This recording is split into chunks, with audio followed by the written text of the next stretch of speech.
হযরত আবু যর গিফারী রাদিয়াল্লাহু তাআলা আনহু রিওয়ায়াত করেন, নবীজি সাল্লাল্লাহু আলাইহি ওয়াসাল্লামকে এক খাঁচি বা এক ক্রেট 3 ফল হাদিয়া দেওয়া হলো।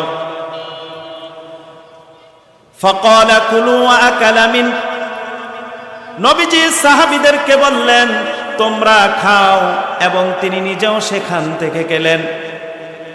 নবীজি সাহাবীদেরকে বললেন তোমরা খাও, এবং তিনি নিজেও সেখান থেকে খেলেন। এরপর নবীজি সাল্লাল্লাহু আলাইহি ওয়াসাল্লাম বলেন, লাউ কুলতু ইন্না ফাকিহাতান নাযালাত মিনাল জান্নাতি লাকুলতু হাযি লিআন্না ফাকিহাতাল জান্নাতি বিলা আজামিন। নবীজি বলেন, আমি যদি বলি আল্লাহ তাআলা জান্নাত থেকে কোনো ফল এই পৃথিবীতে পাঠিয়েছেন, তাইলে বলতাম এই 3 ফলটাই আল্লাহ তাআলা জান্নাত থেকে দুনিয়াতে পাঠিয়েছেন। কেননা জান্নাতি ফলের কোনো বিচি থাকে না, মূলত 3 ফলেরও কোনো বিচি নাই। বিচির মতো যেটা দেখা যায় সেটাও খাওয়া হয়। তাহলে এই হাদিস থেকে বোঝা যায় 3 ফল জান্নাতি ফল। এরপর নবীজি সাল্লাল্লাহু আলাইহি ওয়াসাল্লাম বলেন, ফাকুলুহা, সুতরাং তোমরা 3 ফল খাও। ফাইন্নাহা তাকতাউল বাওয়াসির ওয়া তানফাউ মিনান নিকরিস, কেননা 3 ফলের মধ্যে আল্লাহ তাআলা 2টি রোগের মহা ঔষধ রেখে দিয়েছেন। কয়টি রোগের? 2টি রোগের মহা ঔষধ রেখে দিয়েছেন। একটা রোগ হচ্ছে যাদের পাইলসের সমস্যা, হ্যাঁ, পাইলস যাদের, অর্শ, গেজ, এই ধরনের রোগ যাদের আছে, এই সমস্যাটা বর্তমান সময়ে অনেক বেশি, অনেক মানুষেরই পাইলসের সমস্যা দেখা দেয়। তো এই রোগ যদি কারো থাকে, সে যদি নিয়মিত 3 ফল খায়, আল্লাহ তাআলা 3-এর বরকতে তাকে সুস্থ করে দিবেন। ওয়া তানফাউ মিনান নিকরিস, দ্বিতীয় আরেকটা রোগ হচ্ছে মানুষের জয়েন্টে জয়েন্টে ব্যথা করে, বিশেষ করে যারা বৃদ্ধ হয়ে যায়, বয়স বেড়ে যায়, জয়েন্টে জয়েন্টে ব্যথা করে। আল্লাহর হাবিব সাল্লাল্লাহু আলাইহি ওয়াসাল্লাম বলেন, ওই ব্যক্তি যদি নিয়মিত 3 ফল খায়, আল্লাহ তাআলা তাকে এই রোগ থেকে মুক্ত দান করবেন, আল্লাহ তাআলা তাকে শিফা দিয়ে দিবেন। সম্মানিত উপস্থিতি, অল্প সময়ের মধ্যে কোরআন কারীমের 90তম সূরা, এর আয়াত সংখ্যা হচ্ছে 8টি। সূরাটি মাক্কি সূরা, অর্থাৎ রাসূলুল্লাহ সাল্লাল্লাহু আলাইহি ওয়াসাল্লামের হিজরতের পূর্বে এই সূরাটি নাজিল হয়েছে। সূরাটিকে আল্লাহ তাআলা 4টি টার্মে আলোচনা করেছেন। প্রথম 3 আয়াতে আল্লাহ তাআলা 2টি ফল এবং 2টি স্থানের কসম করেছেন। 4 নম্বর আয়াতে আল্লাহ তাআলা মানুষকে দেওয়া মহা মূল্যবান একটি নিয়ামত সম্পর্কে আলোচনা করেছেন। মাঝখানের 2 আয়াতে আল্লাহ তাআলা মানুষের কর্ম প্রতিফল সম্পর্কে আলোচনা করেছেন। আর শেষ 2 আয়াতে আল্লাহ তাআলা আমাদেরকে আখিরাত তথা পরকালের কথা স্মরণ করিয়ে দিয়েছেন। সূরাটি নির্ভরযোগ্য মুফাসসিরগণের তাফসীরের আলোকে আলোচনা করব ইনশাআল্লাহ। ভূমিকাতে কোনো সময় নিব না, যেহেতু সময় সংক্ষিপ্ত, অল্প সময়ের মধ্যে আলোচনা করে শেষ করব ইনশাআল্লাহ। আমার সাথে আপনারাও তেলাওয়াত করুন, যেন আল্লাহ তাআলা প্রতিটি হরফের নূর দ্বারা আমাদের হৃদয়গুলোকে মুনাওয়ার করে দেন। পড়ুন, আউযু বিল্লাহি মিনাশ শাইতানির রাজীম, বিসমিল্লাহির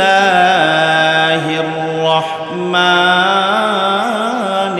রহিম, ওয়াত-তিনি ওয়াজ-যাইতুন وطور سينين وهذا البلد الأمين لقد خلقنا الإنسان في أحسن تقويم ثم رددناه أسفل سافلين ইল্লাল্লাযীনা আমানু ওয়া আমিলুস সালিহাতি ফালাহুম আজরুন গায়রু মামনুন ফামা ইউকাযযিবুকা বা'দু বিদ্দীন আলাইসাল্লাহু বিআহকামিল হাকিমিন।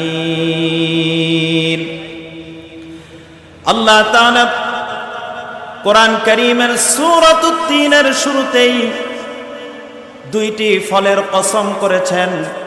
আল্লাহ তাআলা বলেন ওয়াত-তিনি ওয়াজ-যাইতুন, কসম তিন, কসম যাইতুনের, দুটি ফলের কসম আল্লাহ তাআলা করেছেন সূরার শুরুতে।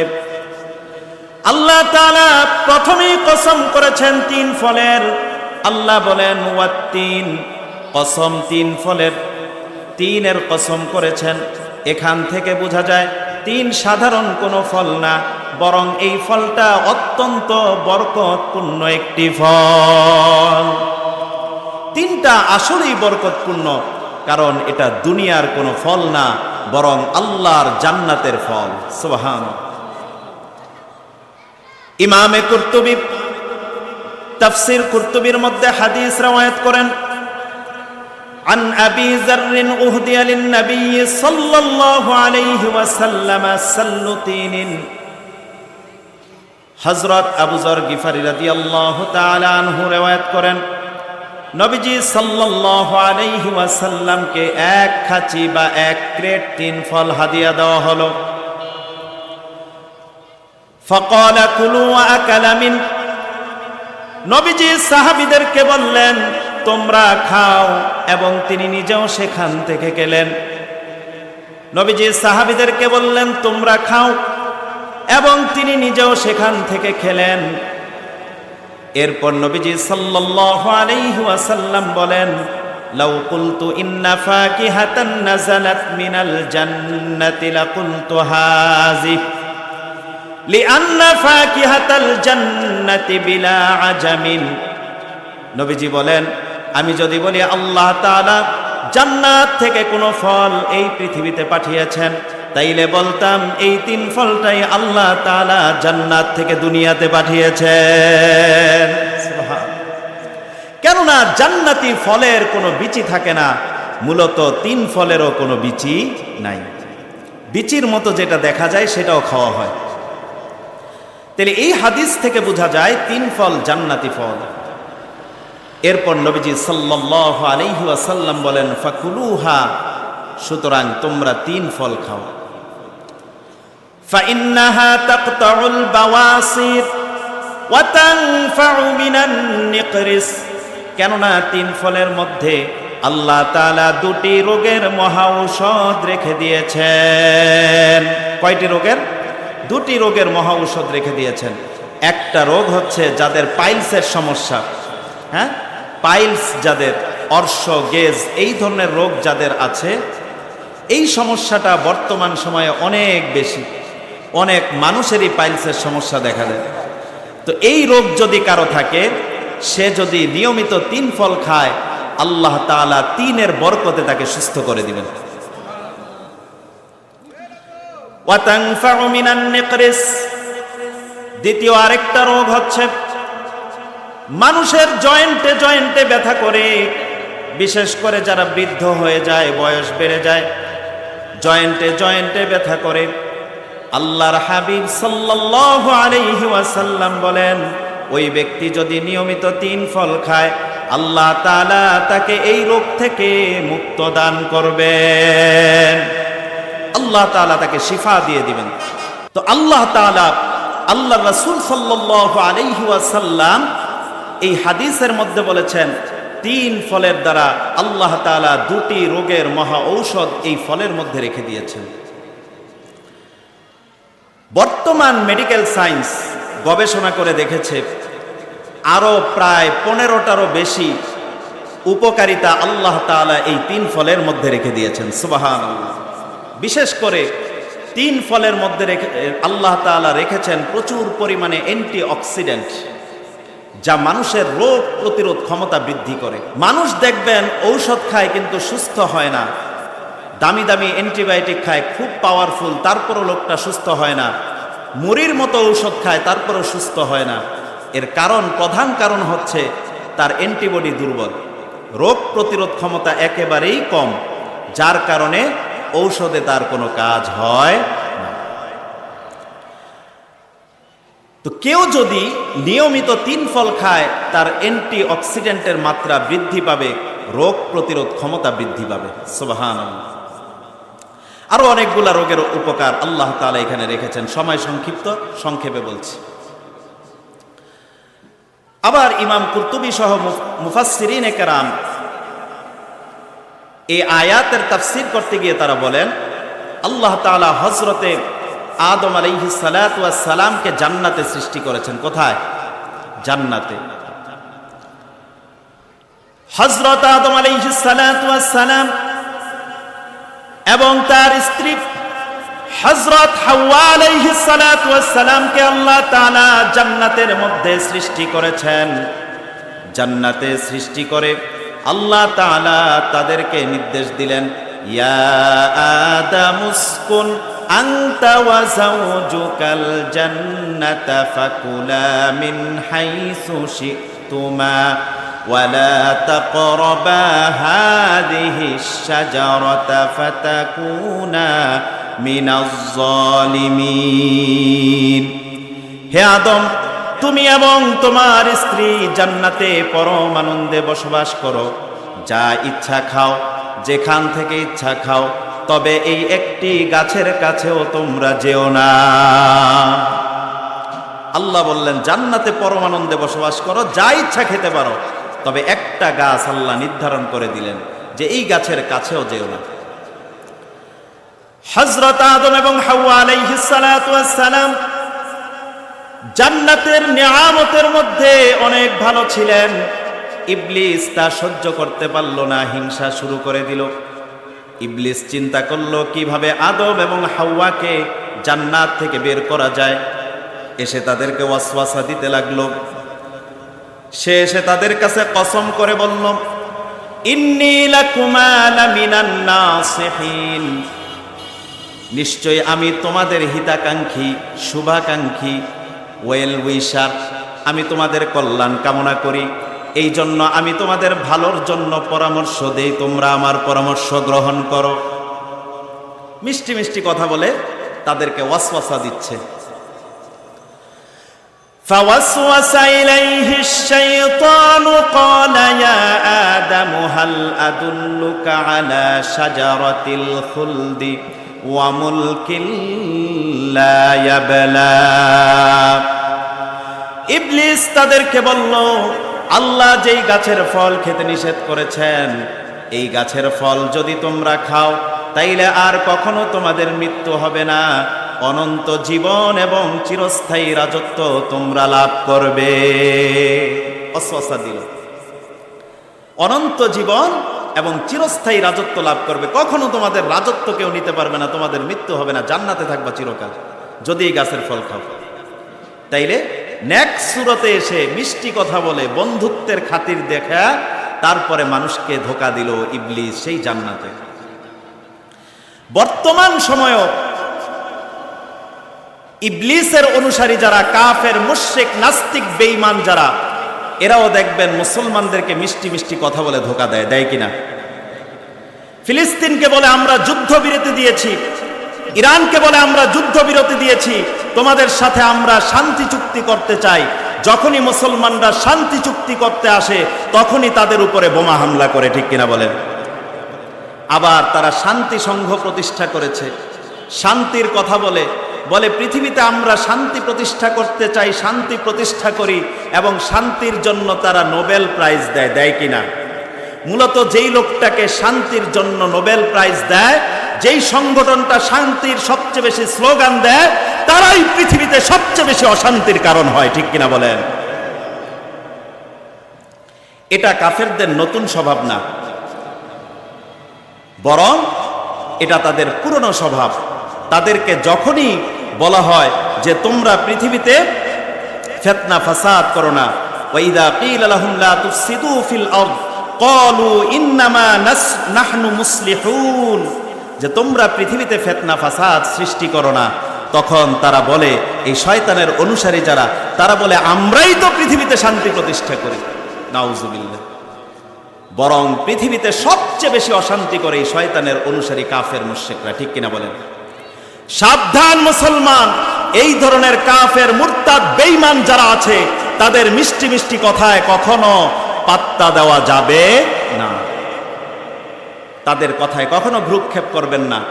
এরা আপনাকে ধোঁকা দিতে দিতে আপনার জীবনটাকে শেষ করে দিবে, দুনিয়াতে আখিরাতে। বলছিলাম, শয়তান এসে তাদেরকে মিষ্টি মিষ্টি কথা বলল যে আমি তোমাদের কল্যাণকামী, হিতাকাঙ্ক্ষী। ওয়াসওয়াসা দিল। হযরতে আদম তিনি ওয়াসওয়াসায় পড়লেন না। শয়তান দেখলো আদমকে দিয়ে কাজ হবে না, তার টার্গেট পরিবর্তন করলো, শুধুমাত্র হাওয়ার পিছনে সে লেগে থাকলো। একের পর এক ওয়াসওয়াসা দিতে লাগলো, বিভিন্ন কথা বলতে লাগলো। তো মহিলাদের হৃদয়টা খুব কোমল হয়, নরম হয়, যার কারণে তাদেরকে সহজেই ঘায়েল করা যায়, কাবু করা যায়।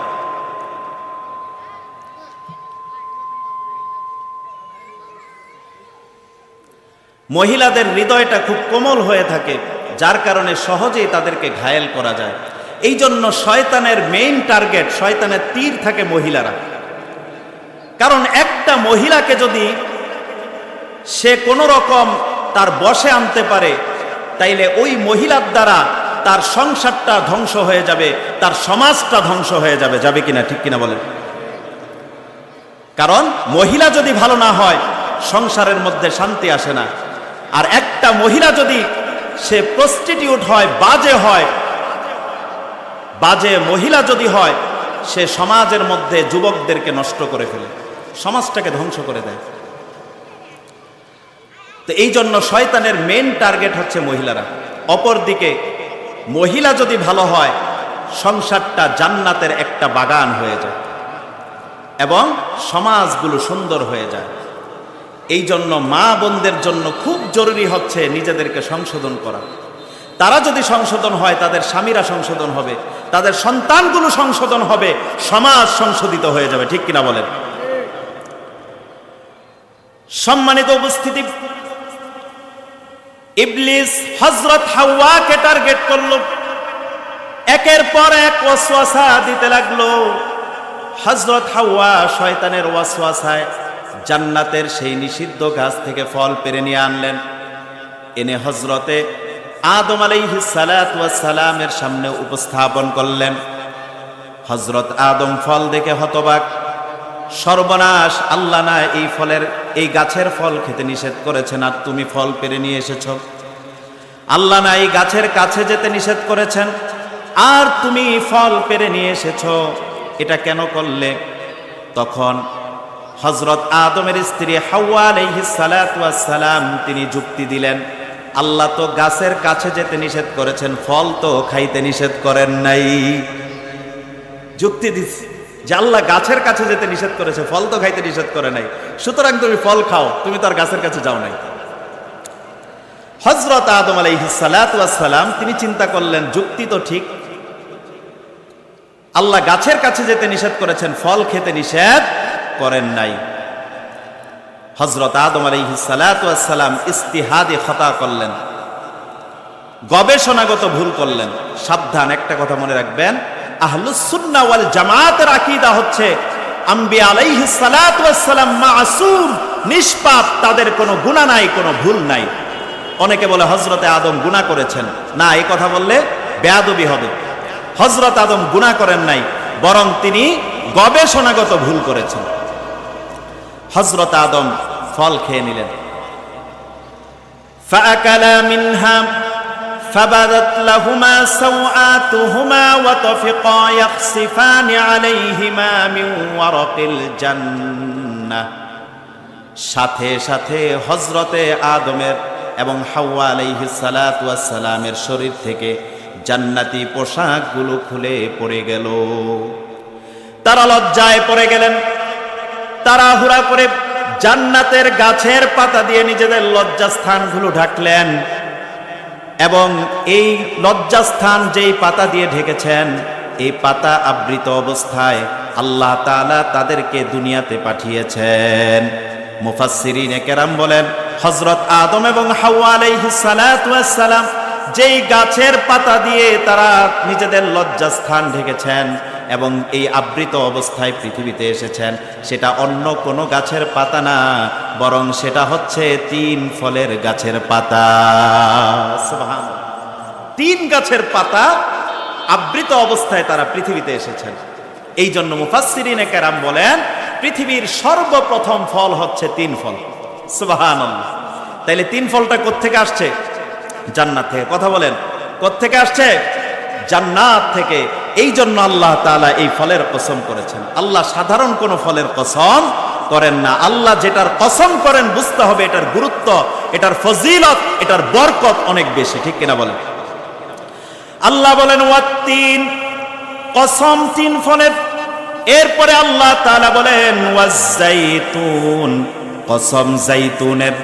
দ্বিতীয় নম্বরে আল্লাহ আরেকটা ফলের কসম করেছেন, এই ফলটাও অত্যন্ত বরকতপূর্ণ একটা ফল। সুনান ইবনে মাজাহ 3320 নম্বর হাদিস, নবীজি সাল্লাল্লাহু আলাইহি ওয়াসাল্লাম বলেন, কুলুজ যাইতা ওয়াদ্দাহিনু বিহি ফাইন্নাহু মুবারাকুন।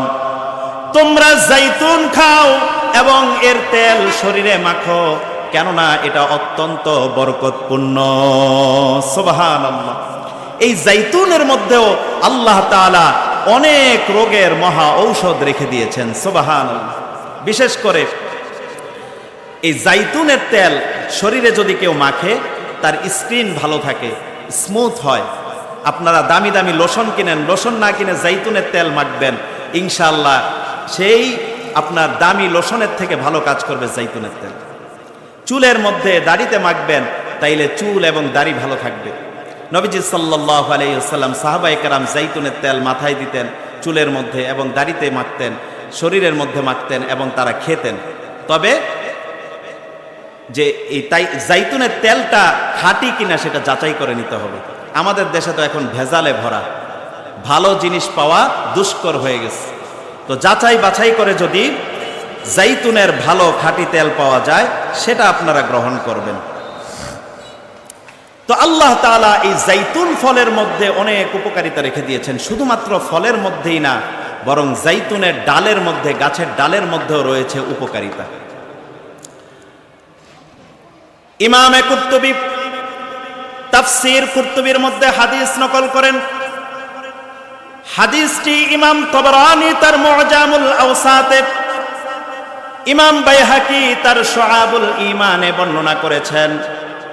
রাসূলুল্লাহ সাল্লাল্লাহু আলাইহি ওয়াসাল্লামের জলিলুল কদর সাহাবী হযরত মুআজ বিন জাবাল রাদিয়াল্লাহু তাআলা আনহু জাইতুনের ডাল দিয়ে মেসওয়াক করতেন আর বলতেন, আমি রাসূলুল্লাহ সাল্লাল্লাহু আলাইহি ওয়াসাল্লামকে বলতে শুনেছি যে তিনি বলেছেন, নি'মাস সিওয়াকুজ জাইতুন মিনাশ শাজারাতিল মুবারাকা।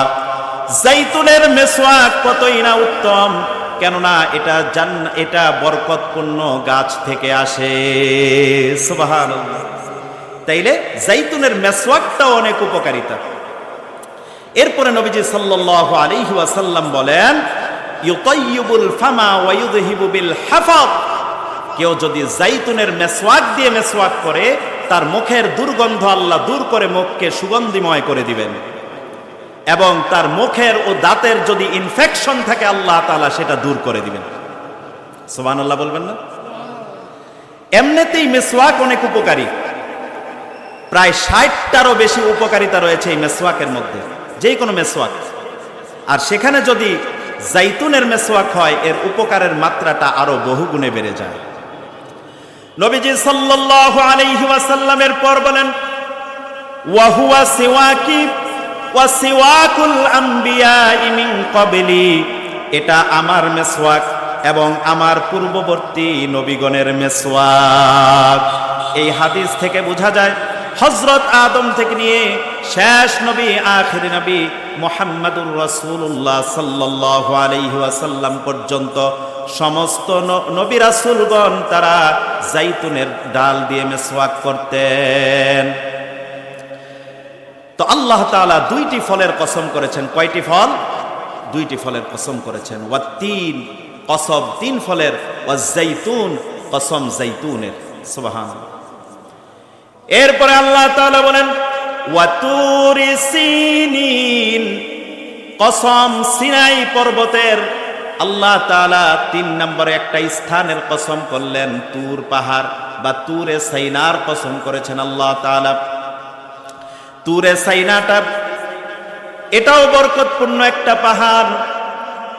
হযরত মূসা আলাইহিস সালাতু ওয়াস সালামের স্মৃতি বিজড়িত পাহাড় হচ্ছে এই তুরে সাইনা। আল্লাহ তাআলা হযরত মূসা আলাইহিস সালাতু ওয়াস সালামকে তুরে সাইনাতে নবুয়ত দান করেছেন। এই তুরে সাইনাতেই আল্লাহ তাআলা হযরতে মূসার উপরে ওহী নাজিল করেছেন এবং এখানেই হযরত মূসা আলাইহিস সালাতু ওয়াস সালাম সরাসরি আমার আল্লাহর সাথে কথা বলতেন। সুবহানাল্লাহ। হযরত মূসা আলাইহিস সালাতু ওয়াস সালামের জন্মস্থান মিশর। তিনি হিজরত করে গিয়েছেন মাদিয়ানে। মাদিয়ানে যাওয়ার পরে সেখানে 10 বছর ছিলেন। হযরত শুআইব আলাইহিস সালাতু ওয়াস সালামের কন্যা সাফুরা আলাইহিস সালাতু ওয়াস সালামকে বিয়ে করেন এবং 10 বছর শ্বশুর বাড়িতে ছিলেন। এরপরে আবার নিজের মাতৃভূমি মিশরে চলে আসছেন। আসার পথে এই তুরে সাইনার কাছে তারা রাত্রি যাপন করার জন্য যাত্রা বিরতি দিলেন, যে আজকের রাত্রিটা আমরা এখানে কাটাবো, তাবু গাড়লেন। হযরত মূসার স্ত্রী সাফুরা আলাইহিস সালাতু ওয়াস সালাম তিনি ছিলেন প্রেগন্যান্ট, সন্তান সম্ভবা। হঠাৎ তার প্রসব বেদনা উঠল। প্রচন্ড শীতের রাত, ঘুটঘুটে অন্ধকার, এইদিকে স্ত্রীর প্রসব বেদনা। হযরত মূসা আলাইহিস সালাতু ওয়াস সালাম আগুন তালাশ করতে লাগলেন, কোথায় আগুন আছে। হযরত মূসা আলাইহিস সালাতু ওয়াস সালাম হঠাৎ দেখলেন তুরে সাইনাতে কি যেন জ্বলজ্বল করে জ্বলছে। হযরত মূসা ভাবলেন এটা হয়তো আগুন। তিনি তাড়াহুড়া করে জুতা পায়ে সেই আগুন ধরার জন্য উপরে উঠলেন। আল্লাহ তাআলা সাথে সাথে হযরত মূসাকে বললেন ফালাম্মা আতাহা নুদিয়া ইয়া মূসা ইন্নী আনা রাব্বুকা ফাখলা'না আলাইক ইন্নাকা বিল ওয়াদিল মুকদ্দাসি তুওয়া। আল্লাহ তাআলা হযরত মূসা আলাইহিস সালাতু ওয়াস সালামকে বললেন, হে মূসা, ইন্নী আনা রাব্বুকা ফাখলা'না আলাইকা ইন্নাকা বিল ওয়াদিল মুকদ্দাসি তুওয়া। সাবধান, তুমি তোমার জুতা খুলে তারপরে এই উপত্যকায় উঠো, কারণ এটা সাধারণ কোনো উপত্যকা না, বরং এটা হচ্ছে পবিত্রতম একটি উপত্যকা। সুবহানাল্লাহ। ওয়া আনা আখতারতুকা ফাসতামি' লিমা ইউহা ইন্নানি আনাল্লাহ লা ইলাহা ইল্লা আনা ফা'বুদনি ওয়া আকিমিস সালাতা লিযিকরি। আল্লাহ তাআলা বললেন, আমি তোমাকে নবী হিসেবে মনোনীত করলাম, এখন আমার কথা মনোযোগ দিয়ে শুনো, তোমার উপরে ওহী নাজিল হচ্ছে। সুবহানাল্লাহ। নিশ্চয়ই আমি হচ্ছে আল্লাহ, লা ইলাহা ইল্লা আনা ফা'বুদনি, আমি ছাড়া কোনো ইলাহ বা মাবুদ নেই, সুতরাং আমার ইবাদত করো এবং ওয়া আকিমিস সালাতা লিযিকরি, আমার স্মরণে সালাত আদায় করো, নামাজ পড়ো। সুবহানাল্লাহ। তাইলে নামাজটা এটা শুধু আমাদের শরীয়তে না, সব নবীর শরীয়তেই ছিল। হযরত মূসা আলাইহিস সালাতু ওয়াস সালামকে আল্লাহ তাআলা নবুয়ত দান করলেন কোথায়? কথা বলে না, তুরে সাইনাতে। এরপরে তার উপরে ওহী নাজিল হয়েছে তুরে সাইনাতে। আল্লাহ তাআলা হযরতে মূসার সাথে সরাসরি কথা বলতেন তুরে সাইনাতে। হযরত মূসার যখন ইচ্ছে হতো তুরে সাইনাতে চলে যেতেন এবং আল্লাহর সাথে সরাসরি কথা বলতেন। সুবহানাল্লাহ। এই জন্য এই পাহাড়টাও বরকতপূর্ণ একটা পাহাড়, যার কারণে আল্লাহ তাআলা 3 নম্বরে এই পাহাড়ের কসম করেছেন ওয়া তুরি সিনিন। এরপরে আল্লাহ তাআলা বলেন ওয়া হাযাল বালাদিল আমিন, শপথ এই নিরাপদ নগরীর, কসম এই নিরাপদ নগরীর। এখানে নিরাপদ নগরী তথা বালাদিল আমিন বলতে কোন নগরীকে বোঝানো হয়েছে? সমস্ত মুফাসসিরগণ এই ব্যাপারে একমত। এখানে নিরাপদ নগরী তথা বালাদিল আমিন বলতে আল্লাহ তাআলা মক্কা নগরীকে বুঝিয়েছেন। সুবহানাল্লাহ বলবেন না? মক্কা নগরীকে আল্লাহ তাআলা নিরাপত্তার চাদরে বেষ্টন করে দিয়েছেন। কারণ এই নগরী সাধারণ কোনো নগরী না, কারণ এই নগরীতে আল্লাহর সৃষ্টির প্রধান আকর্ষণ, আল্লাহর সবচেয়ে প্রিয় হাবিব, সবচেয়ে প্রিয় রাসূল মুহাম্মদ মুস্তাফা সাল্লাল্লাহু আলাইহি ওয়াসাল্লামকে আল্লাহ তাআলা এই নগরীতে প্রেরণ করেছেন। সুবহানাল্লাহ, সুবহানাল্লাহ বলতে ইচ্ছা করে না ভাইরা? যার কারণে আল্লাহ তাআলা এই নগরীকে নিরাপত্তার নগরী হিসেবে ঘোষণা করে দিয়েছেন। আপনারা জানেন বাদশাহ আব্রাহা খুব শক্তিশালী বাদশাহ ছিল। সে কাবা ঘর ধ্বংস করার জন্য এসেছে। আসহাবে ফিল, হস্তি, বিশাল হস্তি বাহিনী নিয়ে কাবা ঘর ধ্বংস করে দিবে। আল্লাহ তাআলা সেই কাবাকে, মক্কাকে আল্লাহ নিরাপত্তার চাদরে বেষ্টন করে দিয়েছেন। বাদশাহ আব্রাহা কাবার বিন্দু মাত্র কোনো ক্ষতি করতে পারে নাই। ঝাঁকে ঝাঁকে আল্লাহ তাআলা আবাবিল পাঠায়া দিলেন, আল্লাহ তাআলা পাখি পাঠায়া দিলেন, ঝাঁকবদ্ধ পাখি। এই পাখিগুলোর চঞ্চু ঠোঁটের মধ্যে সামান্য ক্ষুদ্র একটা পাথর, পাথরের কণা, দুই পায়ের মধ্যে দুইটা পাথরের কণা উপর থেকে ছেড়ে দিছে শুধুমাত্র। আচ্ছা, একটা পাখি যদি ঠোঁট থেকে পাথরের কণা ফেলে, আপনার মাথায় পড়লে যদি চুল থাকে তাইলে বুঝবেনও না কি পড়ছে। আর যদি কারো মাথায় চুল না থাকে, স্টেডিয়াম, তাইলে সে বুঝবে যে কিছু একটা পড়ছে মাথার মধ্যে, কিন্তু ব্যথা পাবে? ব্যথা পাবে না। কিন্তু আবাবিল, আল্লাহ যেই পাখি পাঠিয়েছেন, এই পাখি যখন এই পাথরগুলো ছেড়ে দিয়েছে, তখন অবস্থা এমন হয়েছিল, আল্লাহ এটার ফোর্স এত বৃদ্ধি করে দিয়েছেন, যার মাথায় পড়েছে মাথা ছিদ্র হয়ে, বডি ছিদ্র হয়ে, হাতি ছিদ্র হয়ে মাটিতে গেঁথে গেছে। মানুষটা একাকার ধ্বংস হয়ে গেছে। সুবহানাল্লাহ। এবং তাদের অবস্থা কি হয়েছে? ফাজআলাহুম কাআসফিম মাকুল, ভক্ষিত তৃণসদৃশ। কোনটা মানুষ, কোনটা মাটি, কোনটা হাতি বুঝার কোনো উপায় নাই। সব কিছুকে আল্লাহ ধ্বংস করে একাকার করে দিয়েছেন। সুবহানাল্লাহ। সেই আল্লাহ এখনো আছেন কিনা? কথা বলেন, আল্লাহ আছেন কিনা? আল্লাহর শক্তি আগের মতো আছে কিনা? আল্লাহর শক্তি কখনো ক্ষয় হয় না। সুতরাং সেই আল্লাহকে আমাদের ভয় করে চলতে হবে, আল্লাহর উপর ভরসা করে চলতে হবে। দুনিয়ার কোনো পরাশক্তি আমাদেরকে রুখতে পারবে না, ঠিক কিনা বলেন? বিশেষ করে মক্কা এবং মদিনাতুত তাইয়্যিবা, মক্কাতুল মুকাররমা, মদিনাতুত তাইয়্যিবা, এই দুইটা শহরকে আল্লাহ তাআলা নিরাপত্তার চাদরে আবৃত করে দিয়েছেন। এখানে কেউ কখনো হামলা করে ধ্বংস করতে পারবে না। ধ্বংস তো দূরে থাক, বিন্দু মাত্র কোনো ক্ষতি করতে পারবে না। আমার গলার অবস্থা শেষ, ওই যে ঘুমাইতেছে, মাইকের আওয়াজ একবারে নাই। আচ্ছা, সম্মানিত উপস্থিতি, আমাদের তো প্রায় প্রতিদিন বা মাঝে মধ্যে কথাবার্তা বলতে হয়, বয়ান করতে হয়। তো একদিনে যদি কণ্ঠ একেবারে সব শেষ হয়ে যায়, পরের দিন আর কথা বলা যায় না। গতকালকেও দুইটা মাহফিলে আলোচনা করছি, আলহামদুলিল্লাহ মাইক খুব ভালো ছিল, যার কারণে কোনো কষ্ট হয় না। কিন্তু আজকে এই যে মাত্র 40 মিনিট কথা বললাম, আমার গলার অবস্থা শেষ। সম্মানিত উপস্থিতি, তো যে কথা বলছিলাম যে আল্লাহ তাআলা মক্কাকে নিরাপত্তার চাদরে আবৃত করে দিয়েছেন। কিয়ামত পর্যন্ত এই নগরী দুইটাকে আল্লাহ তাআলা নিরাপত্তা দিবেন, কেউ এখানে কোনো ক্ষতি করতে পারবে না। যত পরাশক্তি হোক, মক্কা এবং মদিনাতুত তাইয়্যিবায় সে যদি আসে, সে কাবু হয়ে যাবে। এমনকি কিয়ামতের পূর্ব মুহূর্তে পৃথিবীতে দাজ্জালের আবির্ভাব ঘটবে। দাজ্জাল খুব ভয়াবহ ফিতনা। এই এটা মারবানার, এই যে রেজার লাইট মারতেছে। দাজ্জাল খুব ভয়াবহ ফিতনা। এই দাজ্জাল এতটা ভয়ঙ্কর ফিতনা হবে, শত শত হাজার হাজার বছর পুরনো কবর থেকে মানুষকে টেনে তুলে ফেলবে। এরপরে তাকে বলবে, আমাকে খোদা মানো, আমাকে রব হিসেবে স্বীকৃতি দাও। যদি আমাকে খোদা মানো তাইলে তোমাকে জান্নাত দিব, নাউজুবিল্লাহ বলবেন না? আর যদি আমাকে খোদা না মানো তোমাকে জাহান্নামে দিব, নাউজুবিল্লাহ। জান্নাত জাহান্নামের মালিক কে? জোরে বলেন কে? দুনিয়ার কেউ জান্নাত দিতে পারে? জান্নাতের সার্টিফিকেট দিতে পারে? কেউ দিতে পারে? এই ক্ষমতা কারো আছে?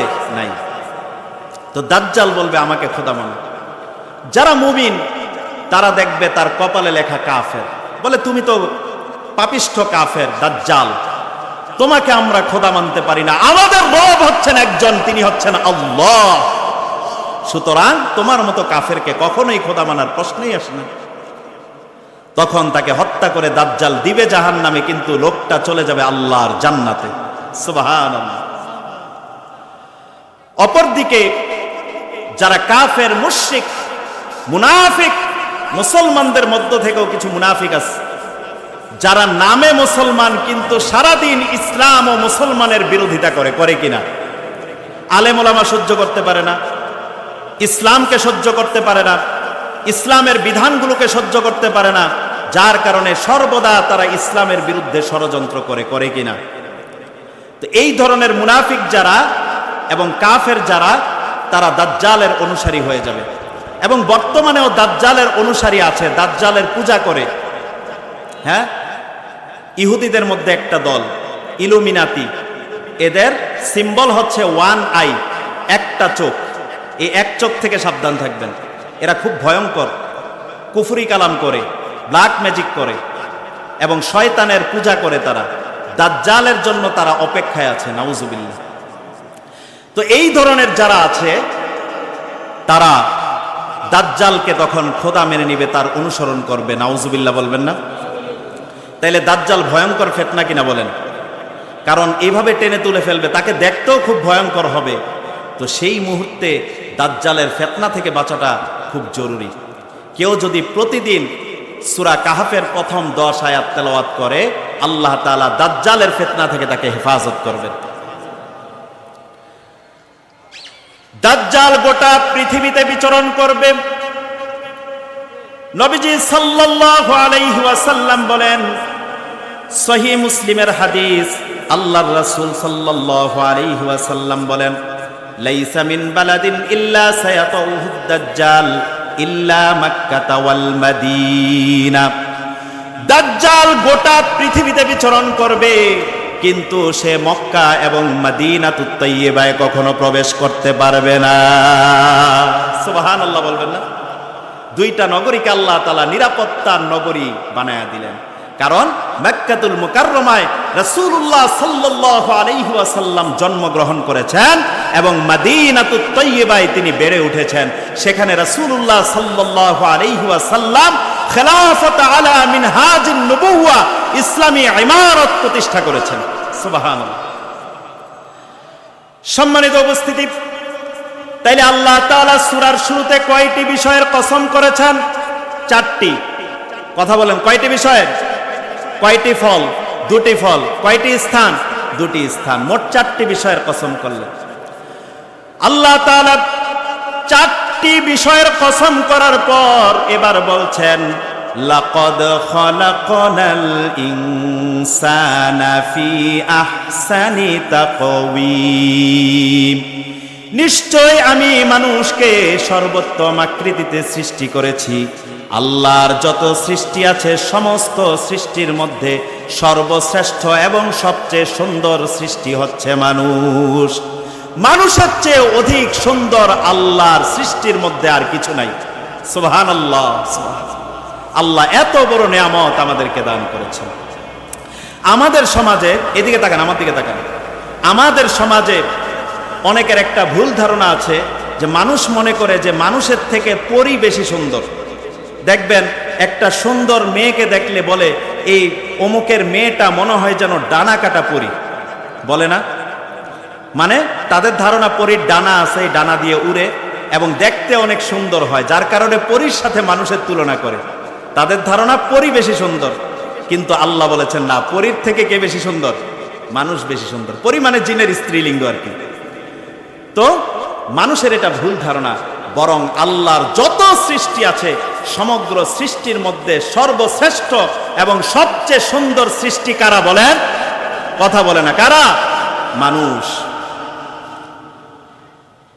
এই আয়াতের তাফসীরের মধ্যে ইমামে কুরতুবী তাফসীর কুরতুবীর মধ্যে একটা ঘটনা এনেছেন। ঈসা ইবনে মুসা আল হাশিমি, তিনি খলিফা আবু জাফর মানসুরের একজন সভাসদ ছিলেন। একদিন পূর্ণিমার রাত, উজ্জ্বল চাঁদ জ্বলজ্বল করছে। ঈসা ইবনে মুসা আল হাশিমি তার প্রিয়তমা স্ত্রীকে নিয়ে ফুল বাগানের মাঝখানে বিচরণ করছেন আর গল্প করছেন। Romantic moment, romantic weather. Isa Ibne Musa Al Hashimi আবেগ আপ্লুত হয়ে গেল। স্ত্রীর প্রশংসা করতে করতে একটা পর্যায়ে বলে ফেলল, আনতি তালিকুন সালাসান ইল্লাম তাকুনি আহসানা মিনাল কমার। তুমি যদি ওই আকাশের চাঁদের চেয়েও, উজ্জ্বল চাঁদের চেয়েও অধিক সুন্দরী না হও, তাইলে তুমি 3 তালাক। কয় তালাক? 3 তালাক। 3 তালাক যদি দিয়ে দেওয়া হয়, ওই স্ত্রী তার জন্য বৈধ না অবৈধ? কথা বলে না, বৈধ না অবৈধ? কিন্তু আমাদের সমাজে অনেক সময় দেখা যায় 3 তালাক দেওয়ার পরেও তওবা করে বলে আবার তাদের সাথে সংসার করে। আপনি না তালাক দিছেন, সংসার করতেছেন, বলে ওই তওবা করছে, আবার বলে রাগের মাথায় তালাক দিস। আচ্ছা, তালাক তো রাগের মাথায় দেয়। কেউ কি স্ত্রীকে একেবারে গোলাপ ফুল এনে, গোলাপ ফুলের তোড়া এনে তারপরে দিয়ে, এবং ওই কাচ্চি ভাই থেকে কাচ্চি এনে খাওয়ায়া তারপরে বলে নাকি আই লাভ ইউ, আমি তোমাকে 3 তালাক দিলাম? হাসতে হাসতে বলে, কথা বলে না। তো তালাক কখন দেয়? যখন রাগ হয়, ঝগড়া হয়, ঠিক কিনা বলেন? সুতরাং 3 তালাক যখন হয়ে যাবে আর কোনো বাহানা চলবে না।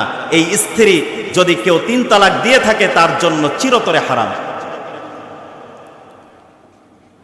সম্মানিত উপস্থিতি, ঈসা ইবনে মুসা আল হাশিমি তার স্ত্রীকে যখন বলল, তুমি যদি ওই আকাশের চাঁদের চেয়ে অধিক সুন্দরী না হও, তুমি 3 তালাক, স্ত্রী সাথে সাথে পর্দার আড়ালে চলে গেল। দেখেন তারা শরীয়ত কতটা মানত। রাজা, বাদশাহ এবং মন্ত্রী যারা ছিল তারাও শরীয়তের পাবন্দী ছিল এবং কঠোরভাবে তারা শরীয়তকে পালন করত।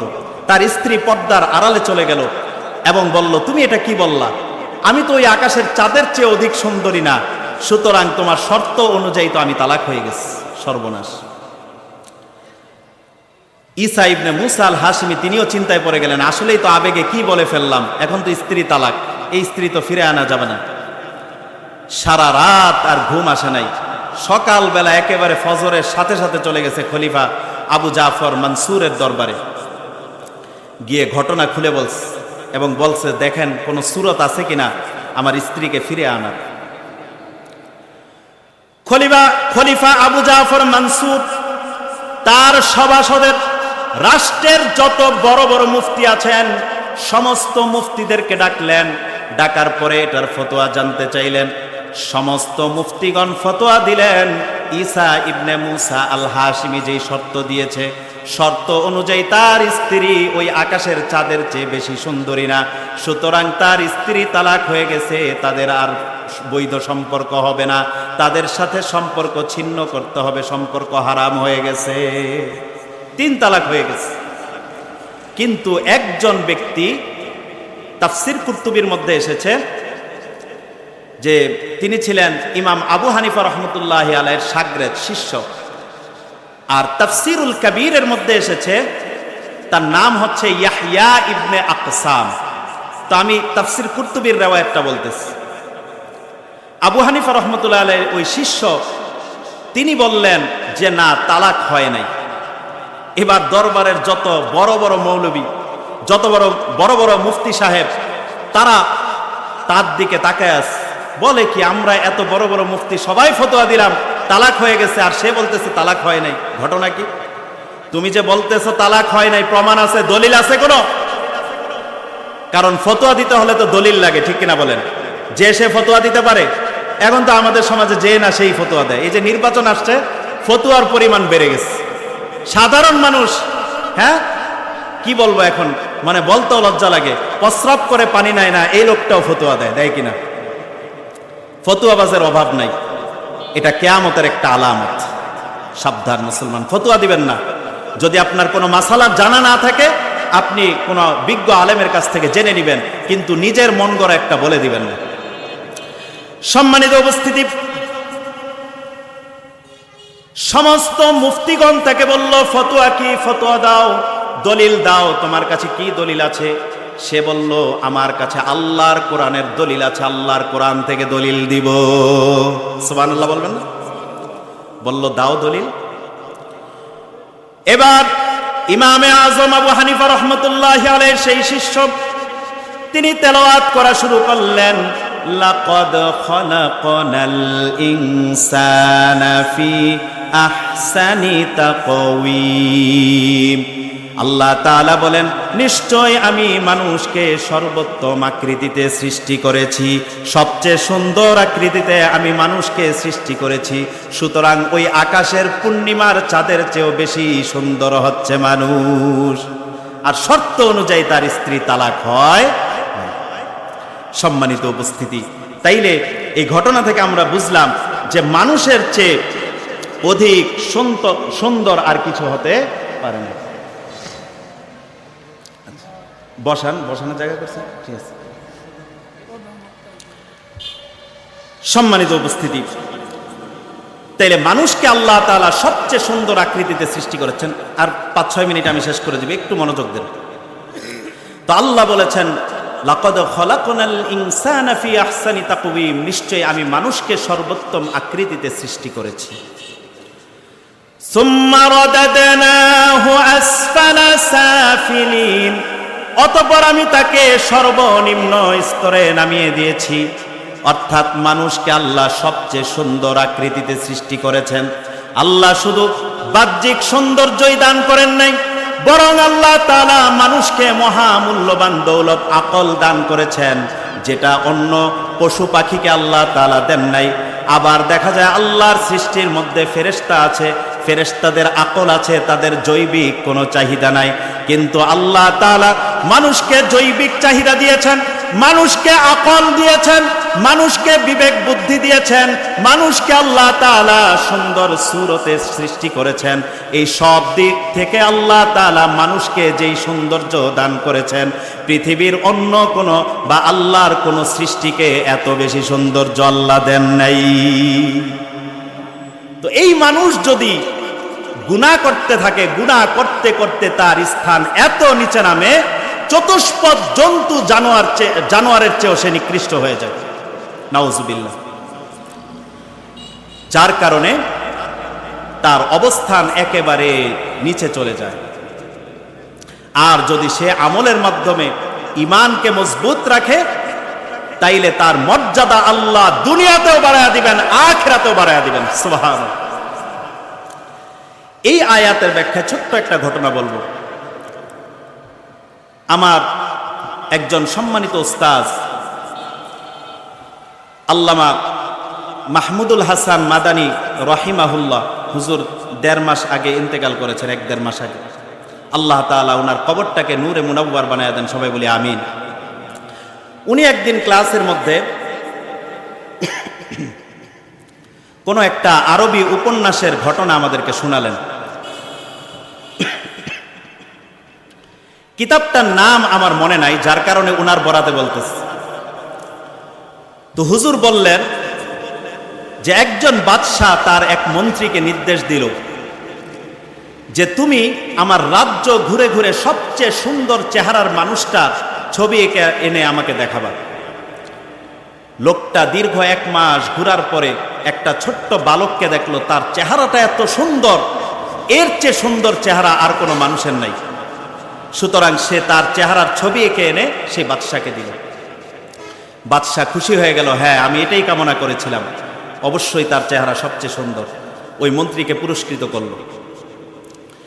দীর্ঘ অনেক বছর পর বাদশাহ আবার নির্দেশ দিল, এবার আমার রাজ্যের মধ্যে এমন একজন মানুষের চেহারার ছবি এঁকে এনে দিবা, যার চেহারাটা একেবারে কুৎসিত নিকৃষ্ট। দেখলেই তার চেহারা মনে হয় এই লোকটা একেবারে পাপিষ্ঠ। এমন একজন ব্যক্তির চেহারার ছবি তুমি আমাকে দেখাও। লোকটা দীর্ঘদিন ঘোরার পর দেখলো একটা ব্যক্তিকে দেখতে বোঝা যায় এই লোকটার চেহারা সবচেয়ে বাজে চেহারার অধিকারী সে। তাকে কিছু টাকা পয়সা দিয়ে ম্যানেজ করলো। ওই লোকটা নেশা করছিল, নেশা করত, কিছু টাকা পয়সা দিয়েছে, খুশি হয়ে গেছে, ছবি আঁকবে, আঁকুক। ছবি আঁকতেছে আর্টিস্ট, মাঝখানে লোকটার চোখ থেকে দরদর করে পানি পড়তেছে। বলে, ভাই কান্না করো কেন? তোমাকে তো আমি অনুমতি নিলাম এবং তোমাকে ম্যানেজ করলাম, টাকা পয়সা দিলাম, তাও কেন কান্না করো? সে বলে, এটার জন্য কান্না করি না। তাইলে কেন কান্না করো? সে বলে, তোমার মনে আছে নাকি দীর্ঘ এত বছর আগে একজন বালকের ছবি তুমি এঁকেছ, যার কারণে বাদশাহ তোমাকে পুরস্কৃত করেছে? হ্যাঁ মনে আছে। কেন পুরস্কৃত করেছে? কারণ ওই বালকটার চেহারা সবচেয়ে সুন্দর ছিল। আর এখন আমার চেহারা কেন ছবি আঁকতেছ? বলছে যে সবচেয়ে নিকৃষ্ট চেহারার ছবি আঁকার জন্য বলছে। বলে যে আমি কান্না করছি এই জন্য, ওই বালকটা ছিলাম আমি, গুনাহ করতে করতে আমার চেহারার সৌন্দর্য নষ্ট হয়ে আজকে এই অবস্থা, সবচেয়ে নিকৃষ্ট চেহারার অধিকারী আমি হয়ে গেছি। নাউজুবিল্লাহ। তো এই মানুষ যখন গুনাহ করে তার ফেসের মধ্যে, তার সৌন্দর্যের মধ্যে, তার বডির মধ্যেও এটার প্রভাব পড়ে। আল্লাহ বলেন, সুম্মা রাদাদনাহু আসফালা সাফিলিন। মানুষ গুনাহ করলে তাকে আল্লাহ সর্বনিম্ন স্তরে নামায়া দিবেন। এরপরে আল্লাহ তাআলা বলেন, ইল্লাল্লাযীনা আমানু ওয়া আমিলুস সালিহাতি ফালাহুম আজরুন গায়রু মামনুন। তবে দুইটা শর্ত যারা পূরণ করতে পারবে, এক নম্বরে যারা আল্লাহর উপরে ঈমান এনে ঈমানের উপরে অটল অবিচল থাকতে পারবে, ঈমানের উপরে মৃত্যুবরণ করবে, আর পাশাপাশি তারা নেক আমল করবে, আমলে সালেহ করবে, যত ধরনের ভালো কাজ আছে এগুলো করবে, আল্লাহ তাআলা বলেন তাদের মর্যাদাকে আল্লাহ তাআলা বিনষ্ট করবেন না। দুনিয়াতেও আল্লাহ তাদের মর্যাদা সবার ঊর্ধ্বে রাখবেন, আখিরাতে আল্লাহ তাআলা জান্নাতে তাদের মর্যাদা সবার ঊর্ধ্বে রাখবেন। সুবহানাল্লাহ। তাদের মর্যাদা অনেক উপরে থাকবে। তাফসীর ইবনে কাসির সহ অনেকগুলো তাফসীরের মধ্যে এই আয়াতের ব্যাখ্যায় এসেছে যে এখানে আল্লাহ তাআলা বুঝাতে চেয়েছেন যে মানুষ যখন বৃদ্ধ হয়ে যায়, যৌবনে অনেক ইবাদত করেছে, তার শক্তি সামর্থ্য ছিল, কিন্তু এখন বৃদ্ধ হয়ে গেছে, এখন আর তেমন ইবাদত করতে পারে না, শরীরে কমজোরি চলে আসছে, এখন সে দুর্বল হয়ে গেছে। আগে দেখা যেত সারা রাত দাঁড়িয়ে তাহাজ্জুদ পড়তো, নামাজ, নফল নামাজ পড়তো, কিন্তু তার দুর্বলতা আসতো না। সে বছরের পর বছর রোজা রাখতো, তার মধ্যে দুর্বলতা আসতো না। সে সারাদিন বসে বসে কোরআন তেলাওয়াত করতো, তার মধ্যে দুর্বলতা আসতো না। কিন্তু এখন বার্ধক্যের কারণে দেখা যায় ফরজ নামাজের পর সুন্নত নামাজ পড়ার পরে এখন আর তার নফল নামাজ পড়ার মতো শক্তি নাই, দাঁড়াতে পারে না, বসতে পারে না, কোরআন তেলাওয়াত করতে পারে না, চোখের পাওয়ার কমে গেছে, অন্যান্য ইবাদত করতে পারে না, তার শরীরে দুর্বলতা চলে আসছে। মুফাসসিরিনে কেরাম বলেন আল্লাহ তাআলা এই আয়াত দ্বারা বুঝিয়েছেন, এটা রাসূলুল্লাহ সাল্লাল্লাহু আলাইহি ওয়াসাল্লামের হাদিস থেকে তারা নিয়েছেন, যে আল্লাহ তাআলা ওই ব্যক্তি যৌবনে যেইভাবে ইবাদত করেছেন, যেই পরিমাণ নেকি আল্লাহ তাআলা তাকে দিয়েছেন, সে এখন বার্ধক্যের কারণে অনিচ্ছা সত্ত্বেও সে আগের মতো ইবাদত করতে পারে না। আল্লাহ তাআলা তার আমলকে কর্তৃত্ব করবেন না। আগে যেই পরিমাণ সওয়াব দিতেন, এখন যদিও আমল কম করে আল্লাহ সওয়াব কমাবেন না, আগের মতোই সওয়াব দিবেন। সুবহানাল্লাহ বলবেন না? এত আস্তে সুবহানাল্লাহ।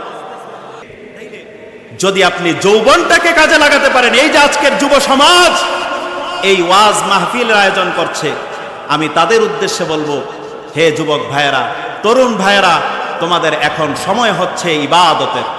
এই সময়টাকে কাজে লাগাও, গুনাহ থেকে নিজেদেরকে বাঁচাও এবং আল্লাহর রাহে নিজেদের জীবনকে উৎসর্গ করে দাও। ঈমানকে অটল, ঈমানের উপরে অটল থাকো, ঈমানকে মজবুত করো, পাশাপাশি বেশি বেশি নেক আমল বাড়াও। তাইলে বার্ধক্যে যখন পৌঁছাবা, আল্লাহ তোমার সওয়াবের পরিমাণ বাড়ায়া দিবেন। আল্লাহ তাআলা বলেন, ইল্লাল্লাযীনা আমানু ওয়া আমিলুস সালিহাতি ফালাহুম আজরুন গায়রু মামনুন ফামা ইউকাযযিবুকা বা'দু বিদ্দীন। সুতরাং হে মানুষ, কোন বিষয় তোমাকে পরকাল ভুলায় রাখে? কেন তুমি পরকাল ভুলে গিয়েছ?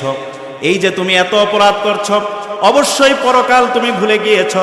পরকালের কথা স্মরণে থাকলে, জাহান্নামের কথা যদি কেউ স্মরণ করত, হাসরের কথা যদি কেউ স্মরণ করত, হাসরের মাঠে সূর্য একেবারে নিকটে চলে আসবে, সূর্যের তাপে মানুষের মাথার মগজগুলো টকবক করে ফুটতে থাকবে, সেগুলো গলে গলে নাক দিয়ে, মুখ দিয়ে, কান দিয়ে, অঙ্গ প্রত্যঙ্গ দিয়ে বের হতে থাকবে। মানুষগুলো রক্তের মধ্যে, পুজের মধ্যে, ঘামের মধ্যে হাবুডুবু খাবে।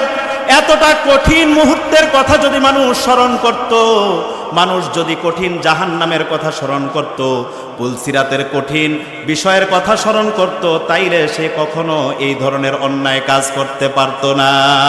ঠিক কিনা বলেন?